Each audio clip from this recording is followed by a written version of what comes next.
a talk on freedom of the press and digital citizenship.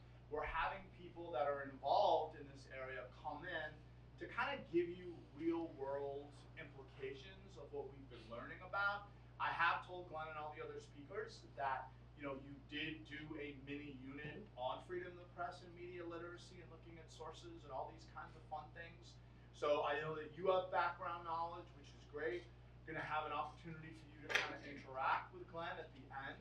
But the first thing I'd like to do is, could you please give Glenn an 85 welcome to NAMS? And so welcome Glenn. We're so happy to have you here. Obviously, this is an image that maybe could be a little bit of an icebreaker for us, and it's something that I found, and then we can get right to the talking points that we discussed.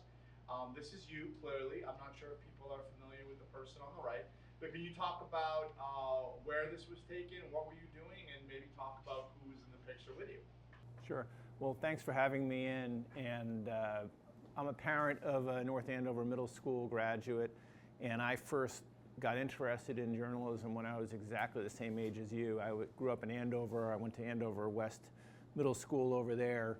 I played basketball for someone who was a Lowell Sun reporter, and I won a contest at the end of basketball practice one day and got to go with him to the Boston Bruins game at the old Boston Garden. And we sat in the press box, which hung off the edge of the first balcony, and I watched the game, and then he went down and he interviewed the players, Bobby Orr and some of the others at the time, and that really hooked me into journalism. And so don't think that what might interest you right now might not lead to your career, because it did for me, and I was sitting in the same place as you.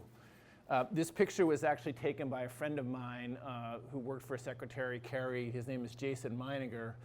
And this was an unusual setup. I can't remember exactly where we were flying, but we were in a different plane than our usual plane, and it was a Boeing 737. And in the back of the 737 was a cabin where the Secretary of State worked. And he happened to be on the phone talking, and he would wear headphones because there's a lot of ambient noise in a plane. And I was sitting in my seat doing some photo editing, and Jason liked the juxtaposition of the two of us, so he grabbed my camera from across the desk and took it and snapped it of me, and I ended up going and putting it in the book that I ended up writing about my experience. Excellent, thank you very much. So you kind of talked about this a little bit, but maybe we can dig a little bit deeper into it. We don't know, all of you in 8th grade, you clearly might not have an idea of what you want to do. That's totally normal. When we had one of my former students, Lindsay, in, who was a lawyer, she planted the seeds for some people. So we just, I want you to have a very open mind about today, because you just never know how life works. So Glenn, why did you choose a career in the media? You talked a little bit about your genesis of it. How and when did it start for you? And then if you could kind of give advice to any of the kids that want to maybe go into the media, reporters, journalists, researchers, camera people, any of those things, if you want to touch upon, that would be a nice place to start. Sure. Well, another pitch, I agree totally with what you said about what the North Andover digital and camera group can do. As you all know, just from Instagram and Facebook and TikTok, there's a huge digital revolution that's taken place in the last couple decades, and pretty much anything that you post, it gets way more attention if there's a picture with it. And Instagram is completely founded on the presence of photographs. And so anything that you can learn about digital technology today, whether you're going to go into journalism like I did, whether you're going to go into anything else, I think is hugely beneficial. So I just wanted to second the recommendation to consider what the town offers you. It's a chance to learn about how the technology works. It's a chance to learn how to edit, how to use sound, things like that. And those skills are applicable to any career that you're going to have. If you're a lawyer and you're doing video depositions, you need to understand how cameras work. If you go into journalism like I did, it's obviously a fundamental part of the business. But if you're doing anything from taking pictures of spouses, kids, family down the road, this kind of digital knowledge is really integral to the future, and so I would highly encourage you to think about it. The reason that what whetted my appetite and really developed my interest in journalism as a career was that experience of going to that game with him and sitting in an arena, watching what was happening, being so close to the actors of it, in this case, famous hockey players, and then having the chance to go back to the newsroom and write the story up and tell the rest of the world. And I just thought it was a great job. What kind of other position paid you to go to something and then tell everybody about what happened? And so what I really enjoyed about my time, I did it for over 30 years, was the chance to be witness to history. And I ended up covering 5 presidential campaigns. Today is the date of the New Hampshire primary. And I would normally be up in New Hampshire, where I'm still a reporter, covering the election today. And the chance to go sit in a room and listen to a candidate make their case for why they want to run for some elective office. And I found almost as importantly, the chance to hear the public talk back to the candidate about what they wanted from their politicians was really inspiring to me and really energizing to me. It really made me feel witness to history. I brought this box. I was up in my attic last night I live over by the old center, and there was some questions on here about stories I wrote that were the most interesting. But you know, I found these things, like these are campaign posters that I found collected across the trail. These are from when John Kerry was running for president, and in what used to be the Fleet Center is now the TD Garden. They had the convention there, and these were the banners that were hanging on all the seats, and I grabbed them. This is a cheddar head from campaigning in Wisconsin with Howard Dean. I got all the reporters who were on the plane to sign it. So there was just a lot of things that you got to see as a reporter that a lot of people wouldn't get to see. I just saw this, I have these hanging on my door. This was from 4 years ago. I went up to New Hampshire to speak to NBC News about the primary. And so this was the credential from the filing center in the New Hampshire Marriott. And then most recently I worked for Axios, which is a digital news service. And this was my credential for covering Congress. And this credential was sort of emblematic of what being a journalist was. This was an all-access pass to the Capitol. I could walk pretty much anywhere in the US Capitol unescorted and show people around. This has escort privileges. Everybody else that goes down to Washington has to wait in the visitor center and go through the security process and then get escorted all through the building. When you're a journalist, that's your office. It's a place that you work. And so you have unrestricted access to the building. And that was something that only being a reporter or being a staffer in Congress afforded you. So it just, to me, drove home why I did it. This is another credential. This is from when I was in the Capitol. This was a credential covering the impeachment, one of the impeachment trials for President Trump. How many people in the country can say that they were in the room when that kind of thing was going on? And so that's what really inspired me throughout my time as a journalist, the chance to see history and then to go and relate it back to people. And so I started a little wire service in Chicago. I then came back to get married to my wife, who I met in Andover, and I worked at the Salem Evening News over in Salem, Mass. Then I went over to the Lowell Sun in Lowell, went down to the Associated Press in Boston, and then transferred with the Associated Press down to Washington. While I was in Washington, I joined the Boston Globe, where Sam Gross works now, and I worked there until I ended up going to work for the Secretary of State in 2013. So I climbed the ladder through my profession, going from smaller to progressively larger organizations, and along the way, developed the expertise in that field that allowed me to continue on to the next level of it. So that's how I got to where I was. As for anybody that wants to follow in my footsteps or is interested in that world, while the nature of journalism has changed, newspapers have diminished in sort of frequency or availability. Everybody, when I was growing up, got the newspaper delivered to the end of their driveway. I delivered it, Route 852 in Andover. I delivered it every day and on Sundays to people. Everybody now is pretty much online. They get news through tablets. They get it through Instagram, Threads, Twitter, however you get your news. The need for news is still there. And so if you're somebody that's interested in reporting, there's a variety of ways to do it, and there's a variety of mediums to do it. Almost all of them are digital, which goes back to why I made the pitch for trying to learn while you can here in town even about how to use digital tools and how to communicate through digital mediums, because that's the wave of the future. It's already, all the information we get pretty much comes through the smartphone, and anybody, especially now, can be a journalist. If you see something going on and you pull up your phone and you record it, you can tweet it out, you know, for a free Twitter handle or a $10 internet address. You can be a citizen journalist yourself, and you can sell that information. You can sell the rights to what you have. You can write a blog and put your thoughts out there. And if you create an audience for what you do, you see it with any sort of number of social media influencers, you can monetize that to some degree going forward. So I would encourage anybody interested in this field to really pay attention to digital technology and try and master the art of videography, editing, and the tools for dissemination, whether it's TikTok, Instagram stories, or whatever, and then try and get into the business that way. Excellent. Thank you very, very much. I appreciate that.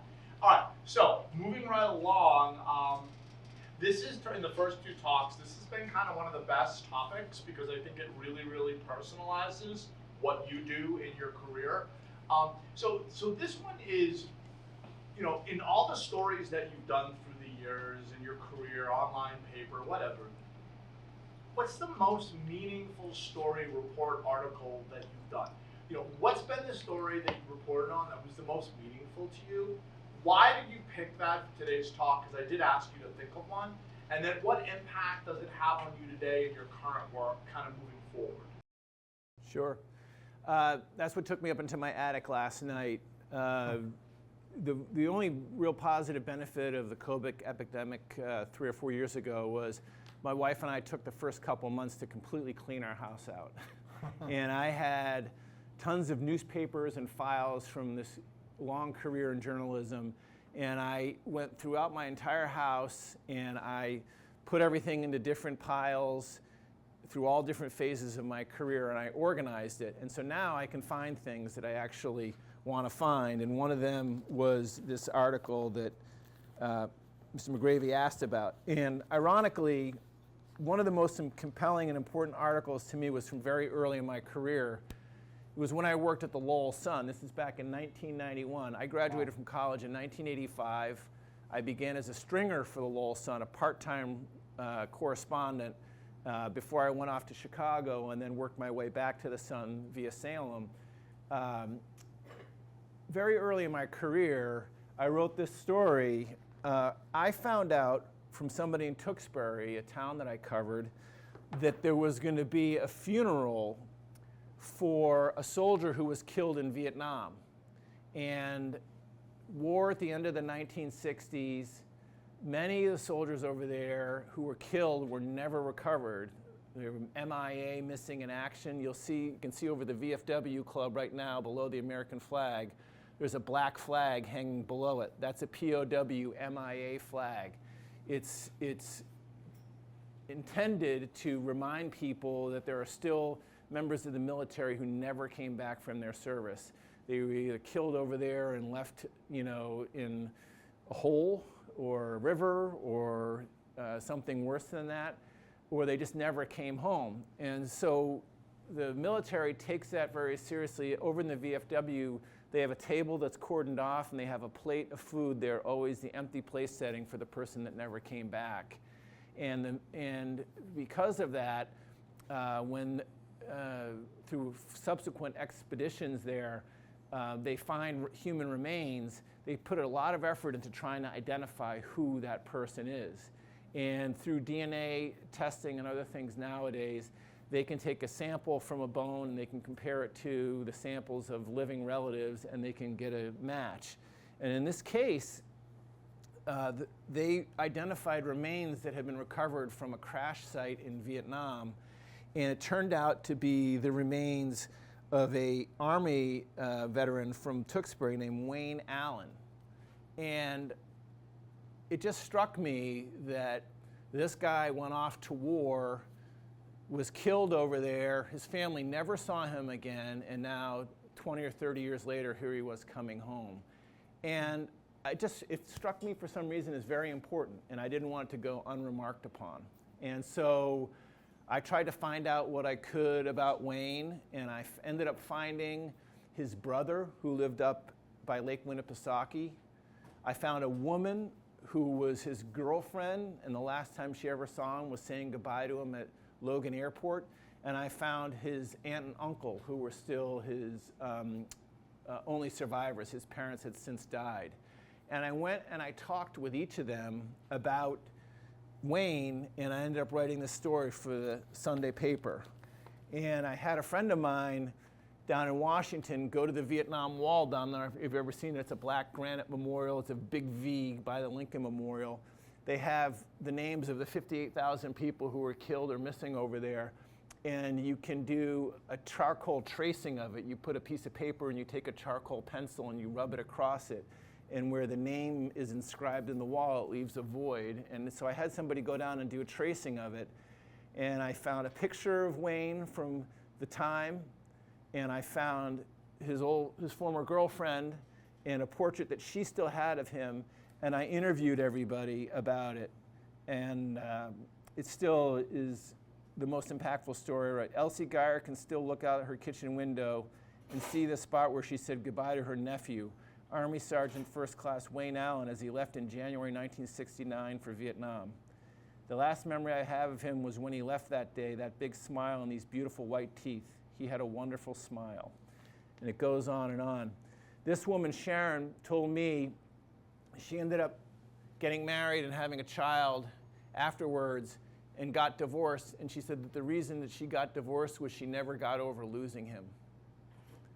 So that to me was just a story that it could have been nothing, you know. It could have been, they could have had a little ceremony with a few relatives there, but we ended up writing a story about it and getting it on the front page of the paper. So that's why that one was very important to me.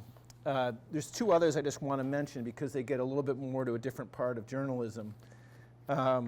One was about a plane crash in New York.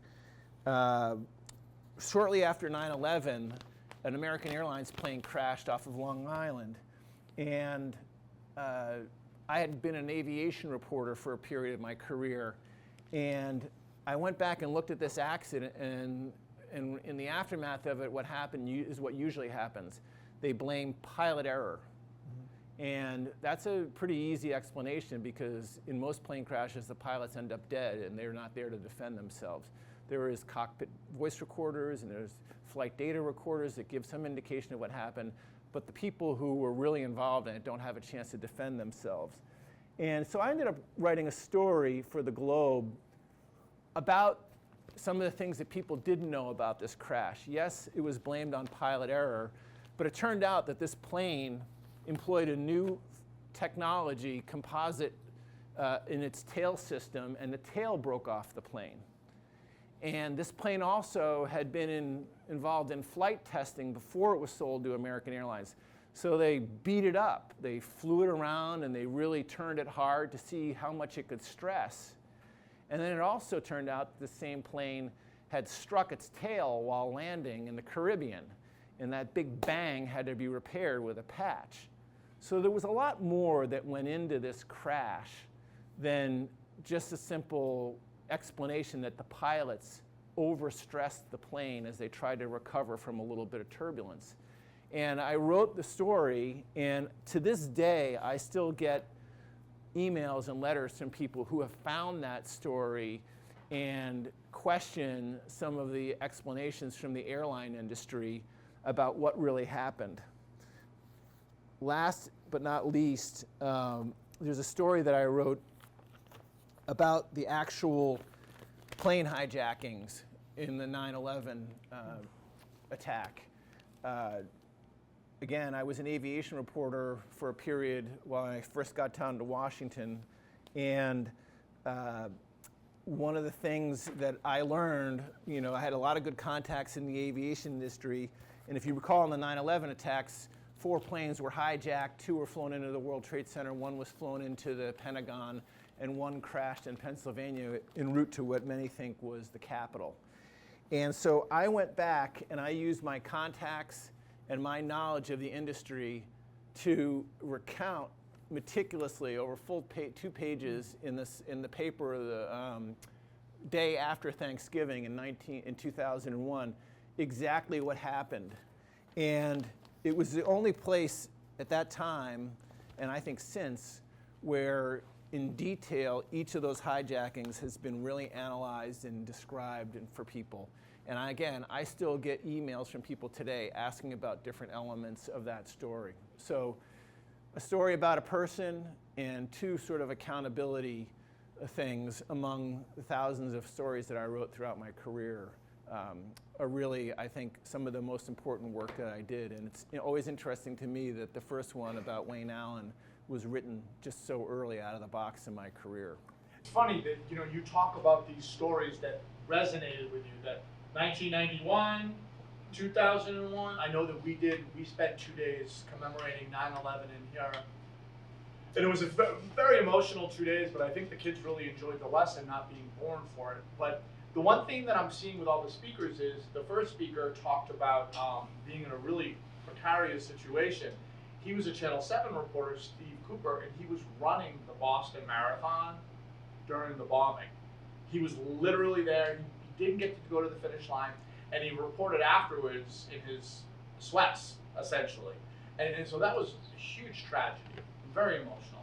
And then Samantha in the last class was talking about a story that she did at the bowling alley shooting up in Maine a couple months back. So again, these are, and you mentioned obviously a lot of sadness. So as a reporter, this wasn't a question I originally intended to ask, but I think it really humanizes everything. As a reporter, you do these stories that are emotional, and then you gotta go on to the next one, right? How do you deal with that? Like, how do you cope with it? When you're dealing with tragedies and then having to go on to another story, it's very emotional. As a reporter, as someone in the press, how do you deal with that? It's a challenge. I know some of you, I'm sure, have parents or friends, relatives who are first responders, and they deal with this day in and day out. It's got to be very hard to be a police officer and go to a scene of a tragedy and then have to go home to your own families. My son's in the military, he's a Marine officer, and I think of some of his friends and what they do. Other guys that I know are drone operators. They sit in Nevada and operate drones, or that fly over Afghanistan, so you can imagine the juxtaposition there of being in a war that's overseas but sitting in Nevada and then going home to your families. It's a very challenging aspect of a lot of different jobs, but part of what you learn how to do is compartmentalize.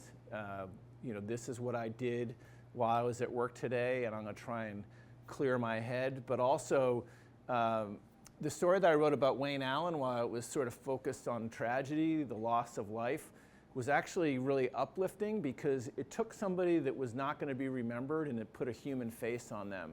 And so I actually felt very good about that I was able to tell a story of somebody who gave their life for this country and would have never have been remembered by the broader population if I hadn't done that. And so I felt like part of what I always felt as a journalist was I was a public servant too.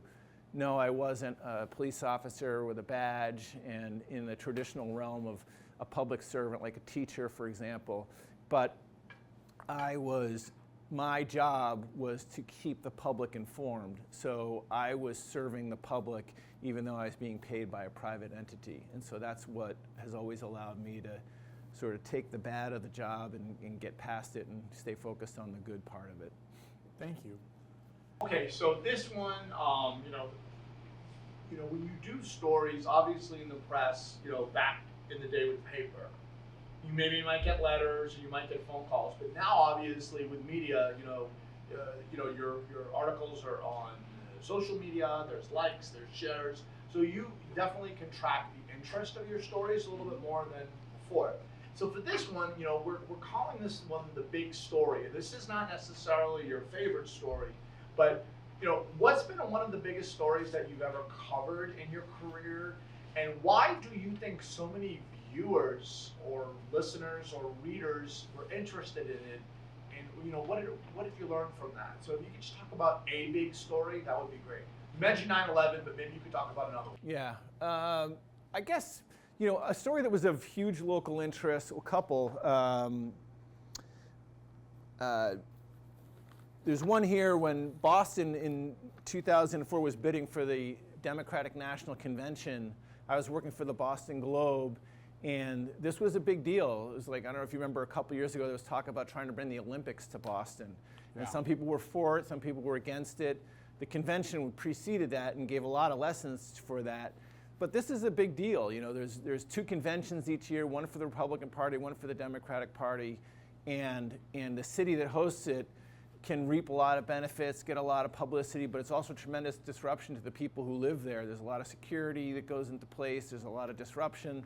And so whether or not Boston was going to get it was a big story, and I was able to get the scoop. So the day before, on November 13th, 2002, I was able to find out that Boston was favored to win it, and then the next day I was able to get it confirmed that Boston actually did win it. And so that was front page news for the paper, and an impactful story for this area. There was another time when I was down in the Washington Bureau for the Boston Globe. I was at my son's basketball game, and I found out that the space shuttle Columbia, had just disintegrated upon its return from a mission. And I ended up, again, using my aviation experience to write a sidebar. It's called, this is the main story, and over to the side is a secondary story. This is the most important, explains the who, what, where, when, why, and how, what happened. But the sidebar usually delves into a related issue in a little more detail. And I was able to write the sidebar about how NASA had been warned about some of the safety problems with reentry for the spacecraft over time. And so that was, for that time, it was a very tragic event. The second shuttle that we had lost after the Challenger, and people wanted to know what had happened, and I was able to use my expertise and my reporting contacts to try and put that into context for them. So, those are some couple examples of things. Great. So, in our unit that we did, obviously, as I had mentioned in previous emails, these wonderful students are doing a year of intensive civics. They're doing like a civic action project at the end of the year. This will be the 4th year that we've done it. But freedom of the press and digital citizenship is a very important part of the frameworks. So we spent a couple weeks talking about research, credible misinformation, and really impacting it in our lives. So Glenn, this one is researching, fact-checking. Could you explain the process of how you research and fact-check various stories before they're published? Why do you think this is so important? And have you ever accidentally had an error appear in a story, and what do you do then? And I actually have a speaker. I'm going to run to the office. I'll be back in a minute. Sure, at the clock. Sure. Unfortunately, I have had errors in stories.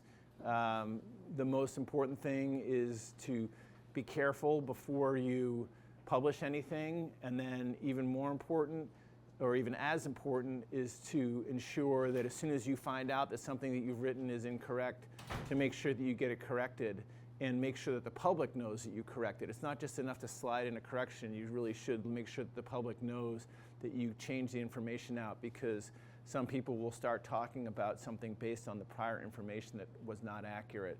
So yes, that does happen. I don't know how many of you guys have ever seen one of these. I found this up in my attic too.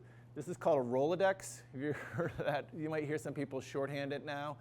This was the predecessor to a contacts file in an iPhone.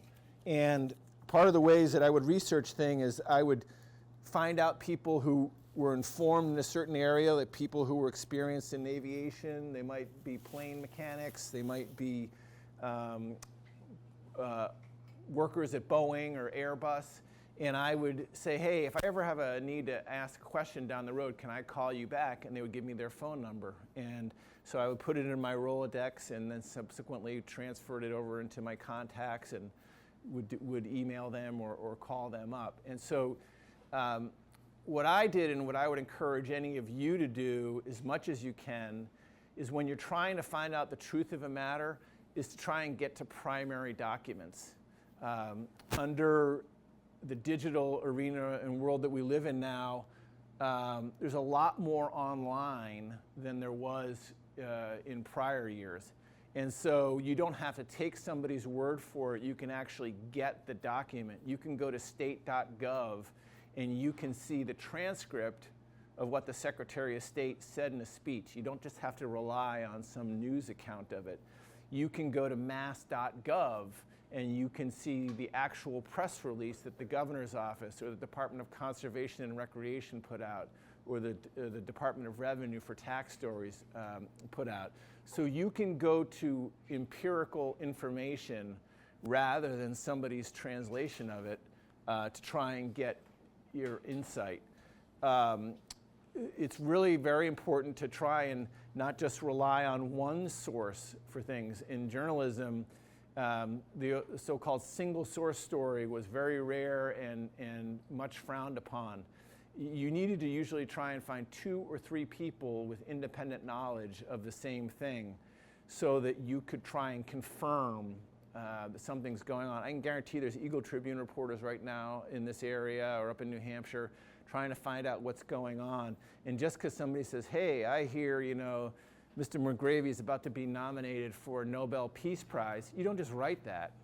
You go and try and find somebody else that has also heard that. You might go to somebody at the Nobel Peace Prize committee and say, I hear that you guys are going to pick a teacher from North Andover, Mass. for the Peace Prize. Is that true? And they might say, well, I can't tell you that, but talk to somebody else. And so you try and triangulate and get multiple sources so that you can confirm information. The same thing that you do as a reporter, I would encourage you to do as just a consumer of information. To the degree that you can go get empirical data, go to the source. That's the best way to try and get unbiased, unfiltered information. I think over time you also learn who you can trust and who gives you what you find to be accurate information. There's a lot of people in the world today that talk about whether they watch CNN or MSNBC or Fox, and there's connotations to each. And some people just live in one ecosystem. All they watch is CNN, all they watch is MSNBC, all they watch is Fox. And so they get a very sort of homogenized worldview from each one of those. All they hear is sort of the far left perspective from MSNBC. All they hear is the far right perspective from Fox. All they hear is the left-leaning center perspective from CNN.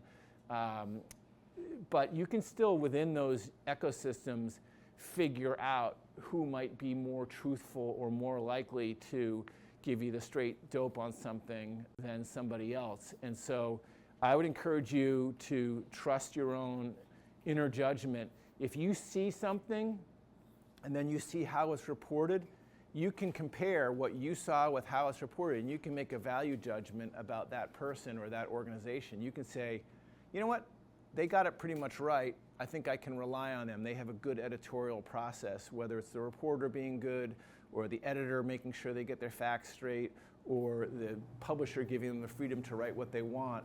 And so you can make that kind of value judgment as well. So I would encourage you to go to primary sources and then trust your own internal gut about what you think is right. So I had to step out to the office, but in terms of error, like accidentally, someone in the last class said that she had transposed numbers with like, instead of 16.8%, she did like 8.16. So in terms of, accidentally putting misinformation in, as a reporter, what do you have to do about that? Well, I said to everybody, and I think Sam probably agrees, I know the structure of the Globe and other places, if you make an error, you want to try and correct it as quickly as possible, and you also want to make sure that people know that there was a correction. So it's just not slid in on the sly, it's actually noted. So if you look at the bottom of a Globe story, it will say this story has been updated, this story includes information from prior stories, and this story has been corrected to say the following. When I worked at the Associated Press, we had the virtue of being instantly on the wire. That was great, when I found out that who was in a lost plane accident, I could get it out onto the wire and around the world in a second. But if I made a mistake, it went around the world in a second. So to try and make sure the truth could catch up to that as fast meant that you had to try and as quickly as possible correct the error, and then you wanted to affirmatively notify the public that something had happened. You didn't want to just passively assume people will see. You need to have the courage and the strength to acknowledge that you made a mistake. And as long as you didn't do it maliciously, and as long as you don't do it frequently, I think you can get the benefit of the doubt from people. When you're trying to get information in a competitive environment and get it written quickly, you can make a mistake. But the bigger error to me is to just not correct that and make sure people know you've corrected it. So one thing that Samantha said, it's from the Globe, and I don't know if this ever happened to you, but she said sometimes, especially when she was doing political reports about politicians, they would read the story and then they call her and say, they didn't say that, she didn't say that. Like, do you ever have those interactions? How do you deal with that? That's the hardest part about covering politics. Okay. The blessing and the curse of covering politics is you're covering people that are used to talking and used to reporters and used to sort of talking out of both sides of their mouth. And so the blessing of it is they get the game. They get that some stories are going to be tougher than others, that sometimes you're going to find out what a critic says about them and you're going to give that some coverage. Other times you're going to write what they want, and almost, they want to try and get out the positive news about the grant that they just got for a community or whatever, and they're going to obviously be much more happy to see that in the paper. But you also just have to have your own antenna as to what's right and what's wrong, and again, to be thorough and make sure that if you write something that somebody disagrees with, you both know that you're accurate in what you're writing, but you also give them a chance to respond before you go to press. So one of the jobs I did as a reporter, and one of the things that I did when I was an editor at Axios, you always have to say to people, well, what do they say about it? You have to make sure. It was always kind of striking to me how many times as a reporter we get a story all done, and I'd say, well, what did the other person say about it? And they go, well, I don't know. Well, you can't write that Mr. McGravy is going to get the Pulitzer or the Nobel Peace Prize without calling him and at least asking him, have you heard anything about this? If so, do you have any comment about it? And he can say, I have no comment. You've all seen that in the movies and heard that. Yeah. Or he can say, I have nothing I can say right now because the Nobel Peace Prize Committee has told him to not say anything until their official announcement. And you can read something maybe into that too. But you have a fiduciary responsibility to your readers and to the subject of a story to make sure that you go to them before you release what you're going to say and at least give them some chance to talk about it. So for all these politicians that would call you up afterwards and say, well, that's not really what I said, or that's not what I meant, you should have had part of that conversation beforehand. And so you can sit there and say, well, I got 3 sources telling me you said it, and you're just telling me you're not. I understand you're telling me that you didn't say it, but I know it's also embarrassing for you, and I happen to know that the people that were there, wrote this down or somebody recorded it or whatever, and what they're telling is the truth. And so I feel confident in my story. If you don't want to deny it, I'll put your denial in the story. If you want to say that you don't want to comment but then try and spin me off the record right now without having it be in a story, I'm not going to fall for that. So it's part of the game in politics. It's part of the nature of covering political figures. And so I definitely know where she's been on that. So I want to kind of personalize this for the kids. So Glenn, I mentioned that in the spring, one of the things in the Civic Action Law of 2018, not only does it require all of them to do a year of intensive civics, in the spring they have to do a civic action project, either in groups or either individually, and they have to pick a topic that they feel passionately about, and they have to try to make change and reach out to various people in local, state, or federal government. But a very, very important part of that process, and the state really, really feels strongly about this, is the research. So, for example, I had a group of kids, they wanted longer recess, or I had a group of kids, they wanted study halls in 8th grade. What advice do you give them in terms of their research, how to do it, what to use, what not to use? I know they've had the unit, but just, obviously if you were in their shoes, how would you go about it in terms of the research? Well, the first thing I would encourage everybody, just like I encourage kind of talk to the CAMS people and the digital stuff here, is to try and find a way to actually get involved in something that interests you. One of the biggest encouragements I could give you is if at some point in your life you could volunteer to work on a political campaign, I would highly encourage it. Being a reporter, traveling to every state in the country, going to thousands of rallies, listening to people talk to presidential candidates, it was really a very uplifting and affirming experience, because you realize how good and how creative and how interesting the American population is. There's so many different stories and so many different paths to success in our country, and so many different problems that people face that you may not sympathize with. How many of you have like a grandmother at home or a grandfather that maybe has memory issues, and you can hear about people that assist with people that have those problems, or you can hear about memory care units in nursing homes, or you can hear about the nurses or the techs that volunteer to do that. But until you have that problem in your own family, you don't really appreciate it. And the same is true for any number of issues. So if you're interested in learning about something, and if you're interested in just learning about our democracy as a whole, one, I would encourage you to try and volunteer for a campaign. It could be a selectmen's campaign here. It could be a state rep or a state senate campaign. It could be a school committee, the gubernatorial campaigns. Just the act of going through a cycle of a campaign will give you a lot of experience and a lot of contacts. Any job that you're interested in, you might want to be a vet tech. I would find that if you ask people, if you express an interest in what they do, there's a very good chance that they will let you learn about it. I was always very interested in cooking.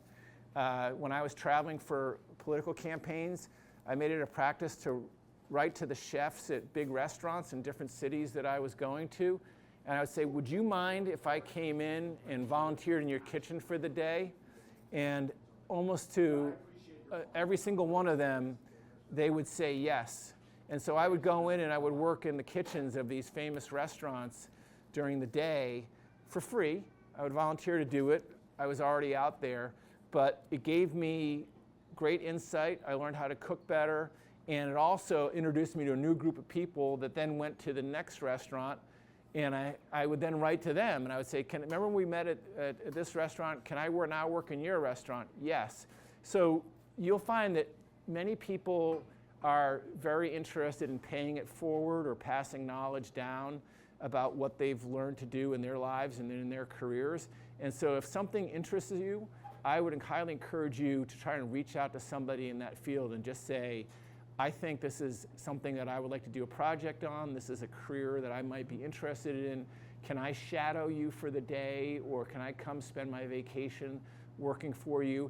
And I almost can universally guarantee you that they'll say yes, because a lot of people want to, they're excited, they like what they do, and they want to try and convince somebody else that it's a worthwhile thing. Great. So. Wow. Give Glenn a round of applause. Thank you so much. They need to get to lunch, which is very important to them. So thank you all for being a great audience.